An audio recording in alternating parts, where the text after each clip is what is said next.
नमस्ते, welcome back to my channel. आज हम बनाएंगे इस ब्लाउज को जो कि है प्रिंसेस कट की ब्लाउज है और इसे मैंने डायमंड शेप नेक में बना के रखा हुआ है। ये बैक से कुछ इस तरीके से नजर आएगी और इस ब्लाउज में मैंने आपको पैड लगा करके दिखाया हुआ है किस तरीके से आप इस ब्लाउज को बना सकते हैं। आइए हम इसे बनाना स्टार्ट करते हैं। तो ये इसको बनाने के लिए देखिए मेरे पास ये बनारसी सिल्क बनारसी का फैब्रिक है ये मेरे पास, और ये मैंने कॉटन का फैब्रिक ले रखा है जो कि लाइनिंग के लिए ले रखा है। इसमें आप डिजाइनिंग देख सकते हैं इसकी। ये सिल्क फैब्रिक है तो इसकी जो शाइन है वो अलग से ही नजर आती है, और बनारसी तो आपको मैंने पहले ही बताया। तो सबसे पहले देखिए जो हमारा लाइनिंग वाला फैब्रिक है इसको हम 4 फोल्ड बिछा लेंगे, क्योंकि फ्रंट और बैक दोनों के साथ में मार्किंग करूंगी मैं। तो यहाँ तक देखिए हो गया, आपको समझ में आ गया होगा। अगर आपको ना समझ में आए तो आपने सिर्फ अपने बर्स का फोल्ड करके उसमें आप 2 इंच प्लस कर लीजिए। फिर जिस तरीके से आपका फैब्रिक आए आपने बीच में से इस तरीके से फोल्ड कर लेना है। और इसके बाद आपको ब्लाउज की लेंथ लेनी है। फिर यहाँ से हम इसके शोल्डर की मार्किंग करेंगे। तो शोल्डर का हाफ लिया मैंने 5.5 इंच और आर्म होल हम यहाँ से रखेंगे 6.5 इंच। अब इसके बाद आपको बॉक्स बना लेना है। फिर देखिए बॉक्स बनाने के बाद में ये आप किसी भी साइज की ब्लाउज बना सकते हैं। तो अगर आप 40 प्लस बना रहे हैं तो आप ये जो आर्म होल है वो आप 7.5 इंच रख सकते हैं। इसके बाद हम इसके बस्ट लाइन की मार्किंग करेंगे। तो चेस्ट का 4 उसमें आपने 2 इंच प्लस कर लेना है। आपकी जितनी भी चेस्ट है उसको 4 से डिवाइड करिए और 2 इंच प्लस कर लीजिए।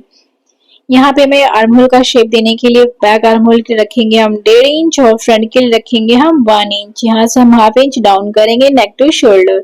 अब इसका हमने मिड लेना है तो आया मेरा 3 इंच, हाफ इंच अंदर को निशान लगाएंगे। अब हम इसमें शेप देंगे। तो पहले ये हो गया हमारा बैक आर्म होल के लिए, और देखिए इसके बाद देखिए हमें फ्रंट आर्म होल के लिए निशान लगाना है। तो अंदर को हम हाफ इंच अंदर को गहराई का इस तरीके से निशान लगा लेंगे। तो यहाँ से इस तरीके से हो गया है। आप चाहें तो फ्रेंच कर्व की हेल्प से भी शेप लगा सकते हैं। यहाँ से लेंगे हम शोल्डर टू अपेक्स पॉइंट जो कि हमारा टक्स पॉइंट रहेगा 10 इंच पे। यहाँ से हमें लेना है 3.5 इंच जो कि रहेगी टक्स की विड्थ। तो इतना इजी है, आपको यहाँ तक अच्छे से समझ में आ गया होगा। अब देखिए इस तरीके से हमने मार्क कर लिया था, यहाँ से भी चेक कर लिया।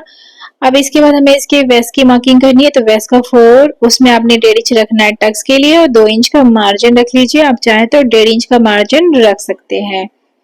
अब इस निशान को आपका जहां पे भी निशान है आपको सिंपली मिला देना है। तो देखिए इस तरीके से हमने निशान को मिला लिया है।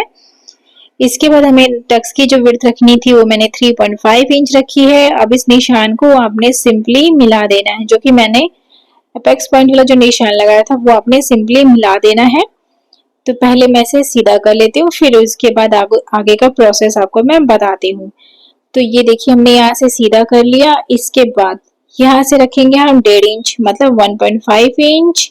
यहाँ से रखेंगे हम 2 इंच ऊपर साइड को, और फिर इसमें हमें हल्का सा कर्व शेप दे करके मिला देना है। बिल्कुल तिरछा नहीं रखना है, ना ज्यादा ही कर देना है। अब देखिए क्योंकि हम ये प्रिंसेस कट बना रहे तो इसे आर्म होल के साइड ले जा करके आपको सिंपली इसे मिला देना है। तो देखिए इस तरीके से परफेक्ट सा शेप आएगा। अगर आप बिगनर है तो बहुत इजी है, बहुत आसानी से आप इसी ब्लाउज को बना सकते हैं। अब यहाँ से हमें नेक विड्थ रखनी है 2.5 इंच। तो यहाँ से पहले मैं एक निशान लगा लेती हूँ। इसके बाद हम इसके नेक की जो लेंथ रखेंगे, क्योंकि ये मेरा फ्रंट नेक रहेगा तो फ्रंट नेक में 8 से 7 इंच के बीच में रखूंगी। तो मैंने यहाँ पे 8 इंच रखा है। यहाँ से हमें 3 इंच रख के निशान एक बॉक्स बना लेना है। फिर इस देखिए हमने एक बॉक्स बना लिया। फिर हमें इसमें मैंने डायमंड शेप डालना है, मतलब स्वीट हार्ट नेक बनानी है इसके ऊपर। तो आप सिंपली 2.5 इंच या फिर 2 इंच रख लीजिए। तो मैंने 2 इंच रखा हुआ है, और इसके ऊपर यहाँ से देखिए हम इसको हल्का सा शेप देंगे। देखिए कुछ इस तरीके से, यहाँ पे आपको अच्छे से ये समझ में आ रहा होगा। बिल्कुल तिरछा नहीं रखना है और ना ही ज्यादा कर्व देना है। तो बिल्कुल इस तरीके से बराबर से होना चाहिए निशान। और यहाँ पे देखिए हमने इसको अंदर को हल्का सा ले जाएंगे इस तरीके से, जैसा कि आप ये वीडियो में देख सकते हैं। तो ये बहुत इजी है, आप आसानी से इस ब्लाउज को बना सकते हैं। यहाँ पे हमने हाफ इंच डाउन करा था, इस निशान को भी मैं मिला देती हूँ। तो देखिए आप देख सकते हैं कितना अभी कितना सही लग रहा है। ये आप किसी भी साइज की ब्लाउज बना सकते हैं। ये मैंने 32 साइज की ब्लाउज बनाई हुई थी।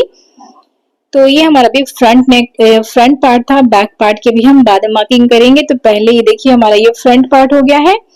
अब हमने इसकी कटिंग कर लेनी है। तो कटिंग करने के लिए जितने भी आउटर मार्क है पहले हमें उसकी कटिंग करनी है, फिर उसके बाद हम अलग करके अलग कर देंगे इस पार्ट्स को। फिर इसके बाद हम इसके नेक वगैरह की कटिंग करेंगे। तो पहले देखिए ये जो बाहरी निशान है पहले हमें उसकी कटिंग कर लेनी है। देखिए बिल्कुल बराबर से रख के कटिंग करेंगे, क्योंकि मैंने मार्जिन ऑलरेडी लेके रखा हुआ है, इसलिए मैं इसमें एक्स्ट्रा मार्जिन वगैरह नहीं रखती हूँ। अगर आप मेरी प्रीवियस वीडियोस देखते होगे तो आपको ये चीज पता होगी। यहाँ पे देखिए हमने 1/2 इंच डाउन करा था, वो भी मैंने कट कर लिया है। इसको हम इस तरीके से ओपन कर लेंगे। तो यहाँ पे जॉइंट है तो इसको हम अलग कर लेंगे। तो यहाँ पे देखिए हमने अलग कर लिया है। अब निशान लगा लीजिएगा। अब ये हम बाद में मार्किंग करेंगे बैक पार्ट की। फ्रंट के लिए देखिए क्या करना है, इसको बराबर सा पहले बिछा लीजिए, फिर उसके बाद आपको इसकी कटिंग कर लेनी है। तो ये देखिए हमने जो निशान हमने ड्रॉ किया था इसे मैं थोड़ा सा शेप दूंगी। तो मैंने यहाँ पे 1 इंच रखा है और इसको जो हमारा टक्स और निशान था वहां पे ले जाकर के हल्का सा कर्व देते हुए मिला देना है। तो ये जो ब्लाउज बन करके आएगी वो बिल्कुल डिजाइनर बन करके आएगी और अच्छा सा शेप आता है इसका। तो ये देखिए हमने इसे कट कर लिया। ये हमारी जो ब्लाउज है वो बैक ओपन रहेगी। तो देखिए इस तरीके से होने के बाद यहाँ पे जो हमने इसके जो पार्ट्स है वो हमने कटिंग कर लेनी है। तो यहाँ से इसे मैंने रखा और इसकी कटिंग कर ली। और जो आर्म होल वाला निशान है वो भी हमें कट कर लेना है, क्योंकि हमने एक पार्ट निकाल लिया था। तो ये हमारा फ्रंट पार्ट है तो इसकी हमने कटिंग कर लेनी है, इसके आर्म होल के साइड की। और ये जो निशान था टक्स वाला वो भी हमें कट कर लेना है। तो ये देखिए हमारी कटिंग हो चुकी है डन। इसके बाद देखिए क्या करना है, आपका ये जो पॉइंट है वहां पे आप एक छोटा सा कट लगा लीजिए, या फिर आप निशान चौक से लगा सकते हैं। यहाँ पे जो आर्म होल वाला शेप था वो भी मैंने इसी तरीके से रख करके जो एक्स्ट्रा फैब्रिक है वो कट कर लेना है। तो देखिए कट होने के बाद ये कुछ इस तरीके से नजर आएगा। जो हमारी ब्लाउज है फ्रंट पार्ट की वो कुछ इस तरीके से नजर आएगी। अब चाहे तो अगर आप अभी अगर नेक कट करना चाहते हैं तो नेक की कटिंग कर लीजिए, या फिर आप अगर पेस्टिंग से नेक बनाना चाहते हो तो पेस्टिंग से नेक आप बना सकते हैं। मैं इसमें पेस्टिंग का यूज नहीं करूंगी, मैं इसे ऐसे ही कट करके लगाऊंगी अपनी ब्लाउज के साथ। तो देखिए इस तरीके से जो शेप था शेप के ऊपर ही हमने इसको कट कर लिया। कट करने के बाद ये जो ब्लाउज का शेप है वो कुछ इस तरीके से नजर आएगा, जैसा कि आप ये वीडियो में देख सकते हैं। यहाँ से देखिए बिल्कुल बराबर सा परफेक्ट शेप बन करके आएगा। तो ये प्रिंसेस कट आप इस तरीके से बना सकते हैं। बहुत सारे लोग बहुत अलग अलग तरीके से बनाते हैं, लेकिन मेरा यही स्टाइल है। तो अगर आप इंटरेस्टेड होंगे इस तरीके की ब्लाउज बनाने के लिए तो आप जरूर बनाइएगा। अब हमें इसी ऊपर रख करके इसको अच्छे से मार्क कर लेना है। तो पहले हमें बैक की मार्किंग करनी है। तो जो देखिए बॉर्डर है, बॉर्डर को इसके बैक के ऊपर मैं बनाऊंगी। तो जितना बॉर्डर है उतना ही मैं रखूंगी। इसके जो बैक ओपनिंग करेंगे हम वहां तक ही हमें यहाँ पे हुक ओपन करना रहेगा, जो हुक वाली पट्टी हम बनाते हैं। तो यहाँ तक हम नेक की लंबाई रखेंगे। तो पहले मैं आपको यहाँ से दिखा देती हूँ कितना है। ये 4 इंच का बॉर्डर बन करके आएगा। तो हम इसे हम रखेंगे 4.5 इंच। ठीक है, तो देखिए इस तरीके से हो जाएगा। अगर आपके पास ब्लाउज में बॉर्डर वगैरह नहीं हो तो आप अपने हिसाब से कम ज्यादा जैसे भी ब्लाउज बनाना चाहे बना सकते हैं। यहाँ पे जो ब्लाउज बन करके आएगी वो मेरी 12.5 इंच की लेंथ बन करके आएगी, जो कि नेक की लेंथ रहेगी। तो बाकी सब तो मैंने मार्क कर ही लिया था। अब हमने यहाँ पे एक बॉक्स बना लेना है जो कि 3 इंच पे रहेगा। ये देखिए अब इस निशान को हमने यहाँ पे मिला देना है। अब हमें इसमें शेप देंगे। तो आप शेप जो है आप अपने अकॉर्डिंग कैसा भी नेक बना सकते हैं। आप राउंड बना सकते हैं, वी नेक बना सकते हैं, व्हाटएवर जैसा भी आपकी इच्छा हो बना लीजिए। मैंने इसमें इस तरीके से शेप दिया हुआ है नेक का। इसको हम थोड़ा सा और राउंड सा लुक देंगे ताकि थोड़ा सा इसका लुक जो है वो अच्छा है। कुछ इस तरीके से मैंने इसे थोड़ा सा बाहर निकाला है, क्योंकि इसमें मैं कप भी लगाऊंगी। तो इसलिए आप अगर आप कप वाली ब्लाउज बना रहे हो तो आप कितना भी इसे डीप रख सकते हैं। तो देखिए इस तरीके से हो गया है। यहाँ पे हमने वेस्ट के फोल्ड लेकर के उसमें आपको 1 इंच टक्स ले रखना है और 2 इंच का मार्जिन रखना है। बाकी निशानों को जहां पे भी आपका निशान है सिंपली मिला लेना है। तो देखिए इस तरीके से हो गया है। यहाँ पे ये देखिए टक्स की जो वेट रखनी थी, लेंथ और वेट जो रहेगी वो मेरी 3.5 से 4 इंच के बीच में रहेगी। यहाँ से चेक कर लेते हैं, वो भी 3.5 इंच पे है।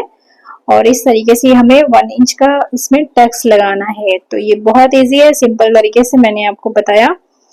तो ये हमारी बैक पार्ट की मार्किंग हो चुकी है। अब हम इसको कटिंग करेंगे। तो सिर्फ इसके नेक की हमें कटिंग करनी है और अपनी ब्लाउज के ऊपर ये जो हमारा मेन फैब्रिक रहेगा इसके ऊपर रख करके बराबर से बिछा लेना है। तो ये देखिए हमने इसकी नेक की जो कटिंग, हमें सिर्फ ये ध्यान रखना है अगर हम डीप नेक बनाते हैं तो जो नेक की जो विड्थ रहती है वो हमेशा थोड़ी सी कम रखनी होती है, बाकी इसमें कोई इश्यू नहीं आएगा आपको।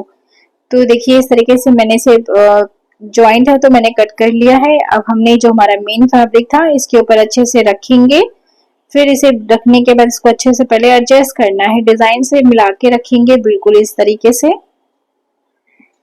दोनों पार्ट्स को मिला के रखना है और एक और चीज सीधे पे सीधा रखना है। तो इस तरीके से आप मिलाइए, इसे पिन अप कर लीजिए, फिर उसके बाद आपको इसकी कटिंग कर लेनी है। तो ये इस तरीके से देखिए मैंने पिन अप कर लिया है। फिर कटिंग करने के बाद मैं आपको इसे दिखा देती हूँ। तो कटिंग हो चुकी है, अब हमें इसमें सिलाई करनी है। तो ये मेरा फ्रंट पार्ट है, तो पहले इसके नेक को मैं ज्वाइन कर रही हूँ। जैसे डिजाइन हमने कटिंग करी हुई थी सिंपली आपको इसके ऊपर ही सिलाई लगानी है। तो खींचना वीचना नहीं है आपको, जैसे डिजाइन है आपको निडल नीचे रखनी है, यहाँ से हम फैब्रिक घुमाएंगे, फिर इसके ऊपर हमने जो शेप हमने लगाया है उस पे ही हमने सिलाई कर लेनी है और सिलाई बिल्कुल किनारे से करेंगे। देखिए कुछ इस तरीके से आप 1/2 इंच का मार्जिन ले सकते हैं। तो यहाँ से देखिए यहाँ पे भी हमने इसी तरीके से सिलाई को लगा देना है। यहाँ पे निडल रखेंगे, फैब्रिक घुमानी है और इसके ऊपर भी हम सिलाई कर लेंगे। तो इसी तरीके से आपने सिलाई लगानी है। तो मैंने आपको बताया ही था कि सीधे पे सीधा रखना था मैंने। तो ये जो सारी सिलाइयां हैं वो बाहर साइड को आ रही है, मतलब रॉन्ग साइड को सारी सिलाइयां रहेंगी। अब देखिए इस तरीके से स्टिच कर लिया। अब इनके पार्ट्स को हमने स्टिच करना है। तो देखिए इस तरीके से लाइनिंग को लाइनिंग के साथ मिलाया मैंने यहाँ पे, और मेन फैब्रिक को मेन फैब्रिक के साथ और लाइनिंग को लाइनिंग के साथ रख करके आपको स्टिच कर लेना है। क्योंकि जो सेकंड पार्ट रहेगा वो ओरेप कटा हुआ है, तो आपको बस खींचना नहीं है, बिल्कुल इजी तरीके से आपको इसमें सिलाई लगा लेनी है। सिर्फ इतना ही आपको ध्यान देना है। तो यहाँ पे देखिए बिल्कुल हल्के हाथों से हम इसके ऊपर सिलाई लगाएंगे, फैब्रिक खींचना नहीं है। तो इस तरीके से मैं इसमें आराम से इसे स्टिच करते जाऊंगी। अगर आपकी कटिंग सही रहेगी तो आपकी सिलाई भी परफेक्ट आएगी। तो यहाँ पे देखिए हमने, और जो इसमें कप वगैरह है आपको कप भी लगा करके इसके ऊपर दिखाऊंगी। तो पहले आपको पार्ट्स को स्टिच कर लेना है, फिर इसके बाद हम इसके ऊपर कप अटैच करेंगे। तो यहाँ से देखिए बिल्कुल बराबर सा आया है मेरा फैब्रिक। अगर मान लीजिए आपका फैब्रिक कम ज्यादा हो जाता है तो आप बराबर से कट करके दोनों फैब्रिक बराबर कर लीजिएगा। तो ये देखिए हमारी सिलाई हो चुकी है। इसके ऊपर एक और बारी मैं सिलाई लगाऊंगी ताकि जो हमारी सिलाई है वो ना खुले। यहाँ से आपने फैब्रिक को घुमा लेना है, फिर इसके ऊपर ही आपको सिंपली स्टिच कर लेना है। तो अगर अभी तक आपने मेरे चैनल को सब्सक्राइब नहीं किया है तो प्लीज मेरे चैनल को सब्सक्राइब करिए और प्रेस द बेल आइकन, जिससे आपको मेरी अपकमिंग वीडियोस के नोटिफिकेशन मिलते रहे और आप मेरी वीडियो सबसे पहले देख सकें। तो देखिए हमारी स्टिचिंग हो चुकी है डन। ऐसे ही दूसरे वाले साइड को भी हम इसी तरीके से स्टिच कर लेंगे। तो मैं पहले इस इधर साइड को दिखा देती हूँ आपको, फिर इसके बाद इसके ऊपर भी हम ऐसे ही सिलाई लगा लेंगे। सिंपली लाइनिंग को लाइनिंग के साथ और मेन फैब्रिक को मेन फैब्रिक के साथ रख करके ही स्टिच कर लेना है, जैसा कि आपको ये वीडियो में दिख रहा होगा। तो यहाँ से बराबर से रखा। मैं जनरली स्टिचिंग की वीडियोस इतनी नहीं डालती हूँ, लेकिन बहुत से लोग बहुत बार पूछते हैं, इसलिए मैं जिसमें थोड़ा सा बता रही हूँ आपको, वरना मैं इतनी ज्यादा लेंथी वीडियो नहीं बनाती जो हमारी स्टिचिंग की वीडियो है। देखिए यहाँ पे अगर इस तरीके से घुमा घुमा करके आपको इसके ऊपर सिलाई लगानी है। ये देखिए आप हल्का हल्का सा घुमाओगे तो ये बहुत आसानी से इसमें सिलाई लग जाती है। ये देखिए हल्का सा प्रॉब्लम नहीं होगी, भी थोड़ी सी भी नहीं होगी। आप बस इसको हल्का हल्का हाथों से घुमाइए और फिर सिलाई लगा करके रेडी कर लीजिए। तो दोनों साइड पे देखिए मैंने इसे स्टिच कर लिया है। अब देखिए हमें इसके ऊपर कप अटैच करना है। तो पहले कप अटैच करने से पहले जो हमारा मेन फैब्रिक था उसके ऊपर पहले आप आयरन कर लीजिए। आयरन करने से इसकी फिनिशिंग और इसका लुक बहुत अच्छा आएगा। और उसको आयरन करने से पहले आप इसके ऊपर छोटे छोटे कट लगा लीजिए, फिर उसके बाद इसके ऊपर आपने आयरन लगा लेना है, फिर बराबर से मिला करके स्टिचिंग कर लेनी है। तो कप कैसे अटैच करते हैं वो बताती हूँ। तो जो हमारा लाइनिंग वाला साइड था उसको देखिए इस तरीके से रखना है। इसका जो सेंटर पॉइंट था, जो मैंने टक्स पॉइंट लगाई थी, वहां पे आपने निशान लगा लेना है। फिर उसके बाद आपने कप का जो उल्टा वाला साइड है इस तरीके से रखेंगे और इसको बिल्कुल पहले इसका हमें मिड निकालना है। फिर इसके बाद हम इसके ऊपर सिलाई लगाएंगे। तो अगर इसे मैं हाफ ही लगाऊंगी, अगर आप इसे पूरा राउंड भी लगाना चाहे तो आप राउंड में भी लगा सकते हैं, लेकिन राउंड में क्या होता है ना, वो ज्यादा लुक अच्छा नहीं आता है। तो आप सिर्फ इसको हाफ ही सिलाई करेंगे तो ज्यादा अच्छा लुक आएगा इसका। अब देखिए इसको कप को हमने इसके ऊपर अच्छे से एडजस्ट कर लेना है। अगर आप बिगनर है तो पहले इसे कच्चा कर लीजिए, फिर उसके बाद आप इसके ऊपर सिलाई लगाइए। तो देखिए इस तरीके से मैंने इसे एडजस्ट किया, फिर इसके ऊपर हम सिलाई कर लेंगे। ये देखिए बिल्कुल बराबर ही सिलाई करनी है आपको। तो मैं आपको इसके ऊपर सिलाई लगा करके दिखा देती हूँ ये किस तरीके से नजर आएगा। आपको हल्के हाथों से आप खींच लीजिए अगर आपका फैब्रिक ज्यादा नहीं आगे बढ़ रहा हो तो। फिर देखिए इसको घुमा करके एक और बार हम सिलाई कर लेंगे। तो ये पूरा ही स्टिच कर लिया मैंने इसको पूरी तरफ से। यहाँ पे मैं 2 से 3 इंच के लगभग पे सिलाई नहीं करी है। तो इसको टर्न करने से पहले इसके ऊपर हमने छोटे छोटे कट लगाने हैं कुछ इस तरीके से। ये देखिए ये मैंने छोटे छोटे से कट लगा लिए। कट लगाने के बाद ये जो एक्स्ट्रा थ्रेड वगैरह रहेगा वो हमने कट कर लेना है। ये देखिए इसके बाद हमें क्या करना है, अब हम इसको सीधा करेंगे। तो यहाँ साइड से एक साइड से मैंने कपड़ा छोड़ के रखा था 2 से 3 इंच के बीच में, तो वहां से हमें फैब्रिक को सीधा कर लेना है। आप सोच रहे होंगे कि एक तरफ से हम अगर पूरा ही खोल के रख देते फिर वहां से हमें सीधा करना चाहिए था, लेकिन उससे क्या होता है ना कि फिनिशिंग अच्छी आती नहीं है, फैब्रिक खुला खुला सा रहता है जो कि अच्छा नहीं लगता देखने में। तो आप चाहे तो वैसे भी कर सकते हैं या फिर जैसे मैंने आपको वीडियो में बताया है वैसे भी आप कर सकते हैं। इसको सीधा करने के बाद आपको जितने भी इसके साइड के एजेस है आप किसी नुकीली चीज की हेल्प से सीधा कर लीजिए। फिर उसके बाद आपको इसके ऊपर सिंपली आयरन करना है। तो देखिए हमारी कप भी लग चुकी है यहाँ पे। अगर आप इसके नेक के ऊपर लेस वगैरह लगाना चाहे तो लगा सकते हैं। तो ये मेरी ब्लाउज हो चुकी है कंप्लीट। अगर आपको आज की मेरी वीडियो अच्छी लगी हो तो प्लीज वीडियो को लाइक करिए, चैनल पे नए हैं तो चैनल को सब्सक्राइब करिए और प्रेस द बेल आइकन, जिससे आपको मेरी अपकमिंग वीडियोस के नोटिफिकेशन मिलते रहे और आप मेरी वीडियो सबसे पहले देख सकें। और देख सकते हैं आप ये ब्लाउज हमारी हो चुकी है पूरी तरीके से रेडी। आज है हमारा 15वां दिन, मतलब 15th डे।